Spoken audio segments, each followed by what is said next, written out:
C'est un high level et ce qui est de notre devoir à nous les Togolais, c'est qu'on se mobilise davantage autour de ces personnes qui ont porté ces visions-là. Ne fais pas qui veut dans la production des semences, mais c'est une passion.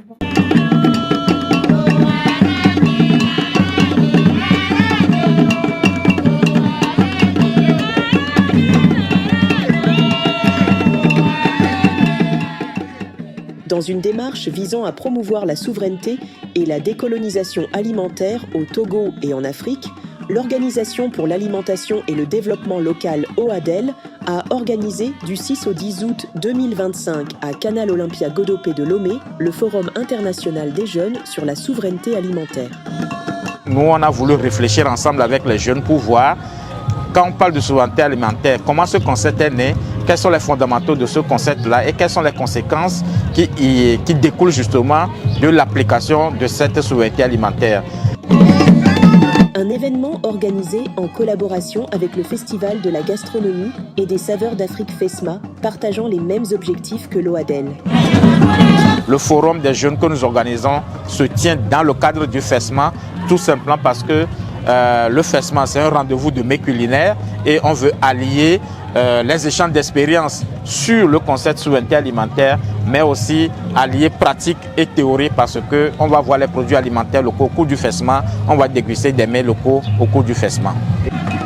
Ce forum destiné aux jeunes a pour objectif d'ancrer dans leur esprit une approche citoyenne de l'alimentation, car ils sont les consommateurs d'aujourd'hui et les décideurs de demain. Un espace d'échange et de réflexion réunissant jeunes, femmes et acteurs engagés pour repenser l'avenir alimentaire du continent. Les jeunes, parce qu'aujourd'hui, ils sont les consommateurs d'aujourd'hui et deviendront plus tard des décideurs aussi. Aujourd'hui, s'ils prennent conscience et qu'ils changent, demain, quand ils vont devenir chefs de famille, responsables d'entreprise, responsables politiques, ils pourront prendre des décisions en faveur du consommé local. Tout a commencé par le panel inaugural autour du thème « Souveraineté alimentaire, itinéraire du concept, avancées, échecs et perspectives ».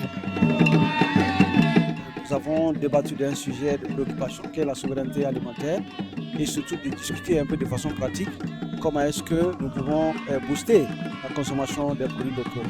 Donc de façon globale, je crois que nous avons procédé à une clarification de compréhension commune sur un certain nombre de concepts. Nous avons aussi donné un certain nombre de données statistiques, d'informations qui permettent justement de pouvoir mesurer les enjeux qui sont derrière la question de la souveraineté alimentaire. Nous avons eu suffisamment d'espace avec la jeunesse pour interagir et discuter aussi de ces sujets. Les échanges se sont poursuivis le lendemain avec le panel 2, consacré au rôle des femmes et des jeunes dans la promotion de la souveraineté alimentaire.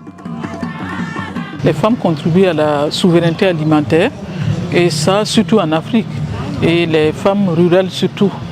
Et ça c'est indéniable. Et surtout dans notre contexte du Sahel, actuellement, avec tous les déplacements et les hommes qui partent, et même l'immigration, les hommes qui immigrent, les jeunes hommes qui immigrent, et ce qui reste finalement, ce sont les femmes. Moi, je parlerai plutôt de la souveraineté alimentaire, parce que c'est vraiment vers là que nous aspirons. Produire ce que nous consommons et consommer ce que nous produisons. Le 8 août, les travaux ont porté sur les semences agricoles, avec un panel explorant les enjeux et défis pour les États et les paysans. Les semences paysannes, clés d'une agriculture plus résiliente et durable, et les conditions pour y parvenir. Aujourd'hui, on fait face à beaucoup de semences, mais est-ce que ces semences peuvent nous amener à la souveraineté alimentaire? Évidemment pas, parce que c'est des semences parfois qui sont dépendantes des produits chimiques, des semences parfois qui sont de courte durée, des semences qui parfois sont douteuses sur la qualité. Mais pour nous, les semences paysannes sont le centre. Pourquoi? Parce que d'abord, elles sont liées à notre environnement. Et j'ai développé particulièrement sur 4 dimensions sur les semences paysannes. Ce panel, d'une importance capitale, a édifié les participants sur le caractère intrinsèque entre les semences agricoles et la spiritualité africaine. Le sperme est composé de chromosomes. Les chromosomes sont composés des acides aminés.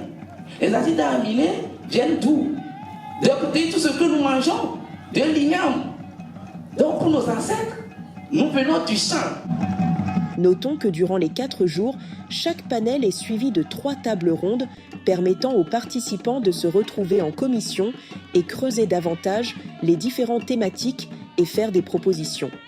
Ces jeunes se sont aussi fait entendre à travers la session « Je parle de mon initiative », donnant la parole à celles et ceux qui agissent déjà pour un système alimentaire plus résilient. Le 9 août, un panel a appelé à décoloniser notre alimentation pour une réelle souveraineté alimentaire. Quand nous consommons local, en fait, d'abord nous veillons à notre santé parce qu'on mange des produits naturels et sains. Et deuxièmement, on booste l'économie locale. Pour les organisateurs, les défis sont énormes. Il s'agit parmi tant d'autres d'introduire la charte de souveraineté, un plaidoyer auprès des autorités compétentes pour inclure les questions de souveraineté alimentaire dans l'éducation des jeunes et la promotion du consommé local. Premièrement, il y a les questions de charte de souveraineté que nous devons introduire. Il y a aussi le plaidoyer qu'on doit faire auprès des décideurs et des autorités pour que dans l'éducation des jeunes, on puisse intégrer les questions de souveraineté alimentaire. Il y a aussi la consommation locale de façon générale que nous devons, dans la promotion qui doit être faite par toutes les structures togolaises pour pouvoir asseoir notre souveraineté alimentaire. On retiendra au sorti de ce forum une satisfaction tant du côté des organisateurs que du côté d'une jeunesse engagée et pragmatique avec des déclarations fortes et ambitieuses. Nous, au nom moyen de 124, représentants de 4 pays de l'Afrique de l'Ouest, affirmons notre unité et notre engagement à transformer nos systèmes alimentaires ainsi que les politiques qui les encadrent. Entre panels, discussions, témoignages et instants de convivialité, ce forum a été un creuset d'idées, de solutions et d'engagement pour bâtir une souveraineté alimentaire durable portée par la jeunesse africaine.